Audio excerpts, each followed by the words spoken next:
नमस्कार दोस्तों, स्वागत है आपका अपने चैनल सिविल एजुकेशन में। यहाँ दोस्तों सारी सिविल इंजीनियरिंग के साइड से रिलेटेड टोटल प्रैक्टिकल प्रॉब्लम के बारे में वीडियो बताई जा रही है, या कैसे आप वर्क कर सकते हैं, या कैसे आप जानकारियां इकट्ठा कर सकते हैं कि आप कोई गलती ना करें। कौन कौन से शेड्यूल्स होते हैं, ज्यादातर मैन पावर रिपोर्ट की भी बारे में बताया गया है आपको, वर्क कैसे करते हैं। ये सारी चीजें हमारे यूट्यूब चैनल पे आप जाके देख सकते हैं, या फिर प्लेलिस्ट में जाके देख सकते हैं, चैनल पेज पे जाके देख सकते हैं। पिक में शो हो रहा होगा दोस्तों कि क्या पार्ट है और कैसे क्या करना है। यहाँ पे एक ड्राइंग का फिनिशिंग शेड्यूल है कि फिनिशिंग शेड्यूल कैसे प्रिपेयर होता है, या फिर कैसे हमें ड्राइंग बताती है, आप कहाँ से फाइंड आउट करते हैं। और इसकी पूरी फुल जानकारी आपको देने वाला हूँ दोस्तों इस वीडियो में। और क्या पर्पस है इस ड्राइंग के इस तरह से बनाने के। आपको बहुत सारी यहाँ पे नेम्स दिख रहे हैं, या फिर आपका मटेरियल दिख रहा है। यहाँ देखिए फ्लोरिंग लिखा हुआ है, बेस बोर्ड लिखा हुआ है, और क्या नॉर्म्स हैं इसके, क्यों फिनिशिंग शेड्यूल में इतनी सारी डिटेल्स की जरूरत है। ये सारी चीजें आपको इस वीडियो में पता लगने वाली हैं दोस्तों। और वीडियो जरूर फुल देखिएगा। वीडियो पसंद आए तो लाइक करें, सब्सक्राइब करें, शेयर करें। देर न करते हुए वीडियो शुरू करते हैं दोस्तों। अब कहीं भी साइट पे जाएंगे तो होता क्या है कि ड्राइंग आपको दी जाती है। ड्राइंग में सिविल वर्क के लिए तो मैंने आपको बता रखा है कि कैसे फुटिंग का लेआउट करते हैं और कैसे फुटिंग की मार्किंग करते हैं, बीबीएस कैसे फाइंड आउट करते हैं, बीबीएस कैसे निकालते हैं, क्या क्या ध्यान रखने चाहिए। कॉलम्स वर्टिकल जब रेनफोर्समेंट आप खड़ी करते हैं कि बल्ज ना हो, या फिर किसी तरह की कोई बेंडिंग ना हो, शटर किस हिसाब से आप कॉलम की शटरिंग बनाते हैं, ये सारे वीडियो बने हुए हैं दोस्तों। अब यहाँ मेन आते हैं कि जब आप स्ट्रक्चर वर्क कर देते हैं तो फिनिशिंग वर्क की बारी आती है। फिनिशिंग वर्क में ब्रिक वर्क, प्लास्टर से लेके जितना भी अप टू हैंड ओवर तक जो भी वर्क होता है दोस्तों, वो फिनिशिंग का वर्क होता है। जैसे जो भी आप पेंटिंग करेंगे या टाइल्स लगाएंगे, कैसे तैयार होता है कि जब भी डिजाइनर या फिर जो ड्राइंग प्रोवाइड करते हैं या क्लाइंट प्रोवाइड करते हैं, कभी कभी साइट पे कॉन्ट्रैक्टर को ड्राइंग प्रोवाइड करना पड़ता है, तो आप पूरी डिटेल तैयार करते हैं। जैसे यहाँ देख सकते हैं सीरियल नंबर है, फिर रूम है, रूम नेम के बाद फ्लोरिंग है, फ्लोरिंग के बाद बेस बोर्ड है, बेस बोर्ड के बाद वॉल है, वॉल के बाद देख सकते हैं आप सीलिंग है। सीलिंग में कौन कौन से मटेरियल हैं, जैसे फिनिश का क्या मटेरियल है, सीलिंग हाइट कितनी रखनी है, अदर डिटेल्स क्या हैं। सेम वॉल में भी मटेरियल कौन से यूज होने हैं, फिनिशिंग आइटम्स कौन कौन से हैं, जैसे फिनिश का लिखा हुआ है, डिटेल है, ये डिटेल कहाँ कहाँ आपको मिलेगी। सेम बेस बोर्ड में भी मटेरियल था, हाइट है, डिटेल है, ये सारी चीजें यहाँ पे शो की होती हैं दोस्तों। कि जब भी आपको एक्स्ट्रा डिटेल की जरूरत पड़े, तो जैसे एसटीडी सीट 2 रिवीजन 4 लिखा हुआ है, मींस जो सीट 2 है आपकी ड्राइंग की, रिवीजन 4 में ये डिटेल दे रखी है कि जब आप कंस्ट्रक्शन वर्क में जाते हैं तो आपको इस तरह की पूरी सीरीज मिलती है। शुरू में जो वर्क कर रहे हैं दोस्तों, ये तो उनको भली भांति पता है, वो इस ड्राइंग को डिटेल को देख भी सकते हैं। और जो नए हैं उनके लिए स्पेशली मैं बताऊं कि इस तरह के जितने भी शेड्यूल तैयार किए जाते हैं, आपको एक शेड्यूल के लिए पर्टिकुलर सीरियल नंबर वाइज ही आपको कैलकुलेट करना है। जैसे एक यदि छोटा सा एग्जांपल रखूं कि रूम नेम यदि दिखा है तो cable vault switch gear room AC plant room, इसमें फ्लोरिंग जो होगी वो कंक्रीट स्लैब की है। फिनिशिंग क्या है, granolithic with non metallic hardener floor है। ये भी क्या है, इसकी भी एक डिटेल मैं लेके आऊंगा। मेटेलिक हार्डनर फ्लोर या फिर नॉन मेटेलिक हार्डनर फ्लोर कैसे करते हैं, क्या क्या एप्लीकेशंस होते हैं। नेक्स्ट बढ़ते हैं, यहाँ थिकनेस दे रखी है कि जो नॉन मेटेलिक हार्डनर बनेगा उसकी थिकनेस 50 mm थिक होगी। डिटेल्स सीट 1 रिवीजन 10 में होगा। बेस बोर्ड के लिए देखिए मटेरियल यहाँ दे रखा है कि ग्रेनोलिथिक होगा, हाइट कितनी है 150 mm होगी, और डिटेल सीट 2 रिवीजन 4 में मिलेगा। सेम वॉल में देखिए मटेरियल क्या है, सीमेंट प्लास्टर होगा, मींस ब्रिक वर्क के बाद फिर क्या है, फिनिशिंग में एक्रिलिक डिस्टेम्पर पेंट होगा दोस्तों वॉल के लिए। अब यहाँ जब भी आप cable vault switch gear room या एसी प्लांट रूम आपके किसी भी फ्लोर पे आएगा, तो आप केवल इसी कॉलम की सारी डिटेल्स को देखेंगे। मींस वॉल की यदि देखनी होगी तो सीमेंट प्लास्टर होगा। आप दूसरे में देखिए भले सीमेंट प्लास्टर लिखा हो, किसी किसी में चेंज भी हो सकता है। जैसे सेकंड के लिए एग्जांपल दूं, जैसे UPS room, OWS room, staff room, passage, panel room, airlock, ये जितने भी रूम है आपके, इसमें इस रो के सारे डिस्क्रिप्शन अप्लीकेबल होंगे। जैसे यदि आपको निकालना हुआ कि केबल वॉल्ट या स्विच गियर रूम में क्या क्या लग रहा है फिनिशिंग आइटम में, तो आप फ्लोरिंग तो कंक्रीट स्लैब की होगी, फिर आप granolithic with non metallic hardener flooring का आप निकालेंगे क्वांटिटी। ये टोटल मीटर स्क्वायर में क्वांटिटी आती है, तो ये आप ध्यान रखिएगा। जो भी आपका कंक्रीट स्लैब है, ये तो एमक्यू में आप कैलकुलेट करते हैं, इसमें आरसीसी वर्क हो जाता है। और आरसीसी वर्क के बाद ये फिनिशिंग वर्क है आपका।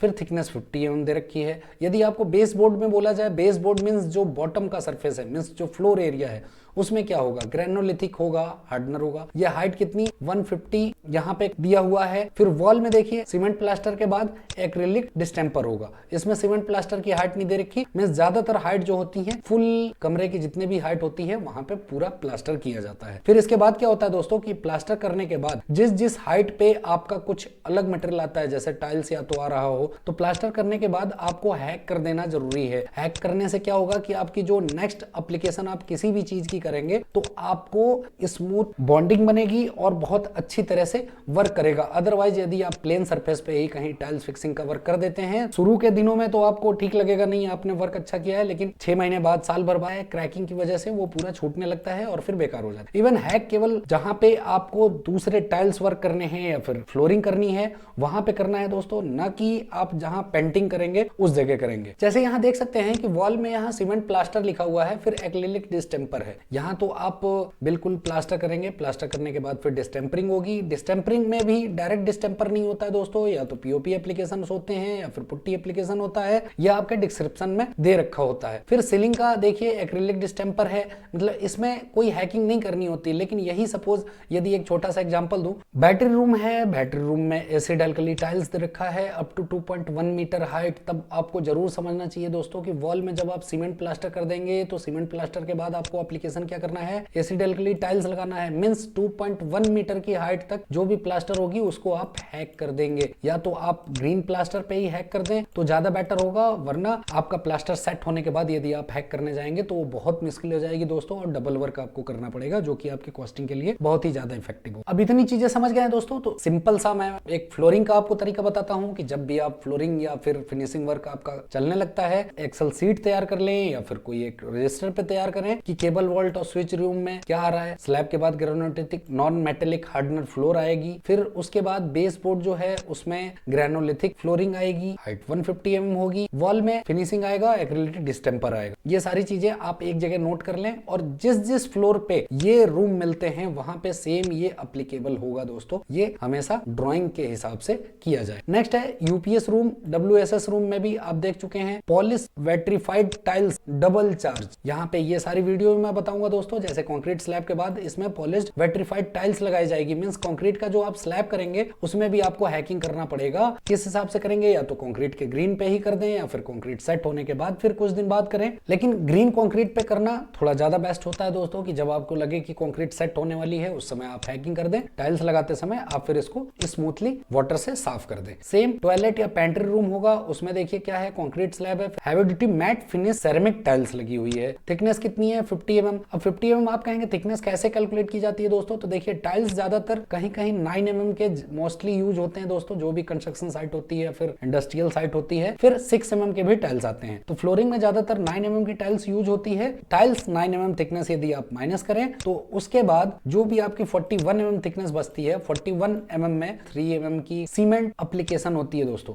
या तो सीमेंट ये ग्रे सीमेंट होती है या कहीं कहीं व्हाइट सीमेंट होती है, ये आपका डिस्क्रिप्शन शो करता है। तो आप डिस्क्रिप्शन के हिसाब से यहाँ कैलकुलेट करेंगे तो ये 50 mm एग्जैक्टली आ जाती है। एएचई रूम में सीम देखिए, कंक्रीट स्लैब है, कंक्रीट स्लैब के ऊपर granolithic with non metallic hardener floor है। थिकनेस कितनी है 50 mm। Internal staircase concrete slab था, टेरजो टाइल्स लगनी है, 50 mm थिक है, डिटेल्स यहाँ दे रखी है। तो इस तरह से आप फ्लोरिंग का डिटेल आप निकाल लिया आपने, कि जैसे एक कोई कमरा है उसकी कोई भी फ्लोर है, उसका बॉटम सरफेस जो फ्लोर का है वो कैसे होगा। बेस बोर्ड मतलब आप समझ रहे हैं कि जैसे एक यदि कोई कमरे की वॉल की हाइट ले 3 मीटर की हाइट है, ये स्लैब हो गई हमारी, तो स्लैब के जस्ट सबसे बॉटम मींस फ्लोर के टॉप पे 150 mm हाइट की जो भी एप्लीकेशन है वो की जाएगी। जैसे वेट्रीफाइड यहाँ दे रखा है कि वेट्रीफाइड टाइल्स लगानी है, तो 150 mm का स्कर्टिंग आप इसको कह सकते हैं कि पूरे वॉल में सराउंडिंग लगाई जाएगी। दो फिर वॉल का देखिए, मींस ये 150 mm हाइट छोड़ के जो भी आपकी बचेगी हाइट वो आपकी वॉल में कैलकुलेट होगी। जैसे देखिए यहाँ बेस बोर्ड में कुछ नहीं दे रखा है, यहाँ भी कुछ नहीं है, मींस इसमें आपको कोई एप्लीकेशन नहीं करनी, ये पूरा वॉल का डिस्क्रिप्शन है वो एप्लीकेबल होगा यहाँ पे। ऐसे फिनिशिंग ड्राइंग का शेड्यूल निकालते हैं दोस्तों। सेम ऐसे ही यदि आप बढ़ते जाएं तो सीलिंग में भी देखिए फिनिश में क्या है, एक्रिलिक डिस्टेंपर है, मींस जो सीलिंग का सबसे टॉप मोस्ट बॉटम है उसमें आपको एक्रिलिक डिस्टेंपर लगाना है। डिटेल कैसे देखनी है अब फिर देखिए, सीलिंग कहाँ चेंज हो रही है, aluminium fall ceiling and under deck insulation below ceiling, means UPS room, OWS room, staff room, passage, panel room, airlock. इसमें सीलिंग में देखिए दोस्तों चेंज है, एल्युमिनियम फॉल सीलिंग है and under deck insulation below ceiling है। यहाँ देखिए height कितनी रखी है, 3.500, मींस सपोज आपका यदि 4 मीटर हाइट का कोई रूम है, यानी फ्लोर से स्लैब के बॉटम मोस्ट की हाइट यदि 4.5 मीटर आप कैलकुलेट करें या आपका कंस्ट्रक्टेड है, तो इसमें 3500 पे मींस फ्लोर लेवल से 3500 पे फॉल सीलिंग आएगी। और ये हमेशा गलतियां क्या होती हैं दोस्तों कि फॉल सीलिंग होते हुए भी सीलिंग में पेंटिंग कैलकुलेट कर लिया जाता है, तो ये गलती आप कभी मत करिएगा दोस्तों। यदि फॉल सीलिंग कहीं दे रखी है तो मैक्सिमम जगह पे यही होता है कि अपर फेस का प्लास्टर कर दिया जाता है, बट सीलिंग में कोई पेंटिंग वेंटिंग नहीं की जाती है, क्योंकि इसके नीचे देखिए लिखा हुआ है under deck insulation below ceiling, means जो छत होती है उसके नीचे इंसुलेशन वर्क भी किया जाता है। कैसा होता है, किस टाइप का होता है, इसके भी वीडियो आपको मिल जाएंगे। अब फॉल सीलिंग लगाने के बाद फिर क्या होगा कि बैलेंस जो आपकी वॉल बचेगी उसमें फिर पेंटिंग वर्क होगा, फिर आपकी बाकी फिनिशिंग वर्क होगी। तो इस तरह से डिटेल देखते रहेंगे तो आपको पता चलता रहेगा। जैसे बैटरी रूम में भी देखिए एसिड रेजिस्टेंस पेंट है, मींस यहाँ नॉर्मल पेंट नहीं लगता है, अलग तरीके के पेंट लगते हैं। तो इस तरह से एक आपको लिस्ट तैयार करनी पड़ती है, और लिस्ट तैयार करने के बाद आपको एक डाटा तैयार होता है कि कितना आपने वर्क करना है या फिर कितना आपको वर्क एग्जीक्यूट करना है। तो इस तरह से फिनिशिंग ड्राइंग भी देखी जाती है दोस्तों। नेक्स्ट आप देख सकते हैं कि जो जिप्सम बोर्ड फॉल सीलिंग है, मींस फॉल सीलिंग के भी बहुत सारे टाइप होते हैं दोस्तों। जो कि जिप्सम बोर्ड आपने देखा होगा कहीं कहीं बिल्कुल स्मूथ फिनिश जो मिलेगी, वो जिप्सम बोर्ड की maximum gypsum board fall ceilings होती हैं। और आपको कोरुगेटेड सीट भी होती है, कहीं कहीं आपने देखा होगा प्लेन होती है इस तरह की, आपने ये भी फॉल सीलिंग देखी हुई है। ज्यादातर ये एल्युमिनियम की फॉल सीलिंग होती है जो कि नीचे से वर्क की जाती है। और भी फॉल सीलिंग्स हैं जैसे कि पीवीसी के भी फॉल सीलिंग्स होते हैं जिनको फिक्स किया जाता है दोस्तों। फिर अंडर डेक इंसुलेशन होता है, फिर acrylic distemper over cement प्लास्ट, means इस रूम में जो लास्ट का रूम है आपका, मींस इंटरनल स्टेयर केस में आपका एक्रिलिक डिस्टेंपर सीलिंग में पेंट लगेगा। तो इस तरह से ड्राइंग पूरी रीड कर जाती है दोस्तों। ऐसा नहीं कि आप देखते ही पूरा घबरा जाएं कि नहीं ये क्या दे रखा है, कैसे दे रखा है। तो सिंपल है, एक रूम कोई आप लीजिए या फिर एक रूम जो आप देख रहे हैं उसके सामने देखते चले जाइए कि फ्लोरिंग में क्या डिटेल दे रखी है, बेसबोर्ड में क्या डिटेल दे रखा है, वॉल का क्या डिटेल है, सीलिंग का क्या डिटेल। इस तरह से आप फिनिशिंग ड्राइंग को रीड आउट कर सकते हैं। और इस वीडियो में दोस्तों इतना ही। अब मुझे विदा दीजिए, नेक्स्ट वीडियो में मिलते हैं। आपका बहुत बहुत धन्यवाद इस वीडियो में बने रहने के लिए।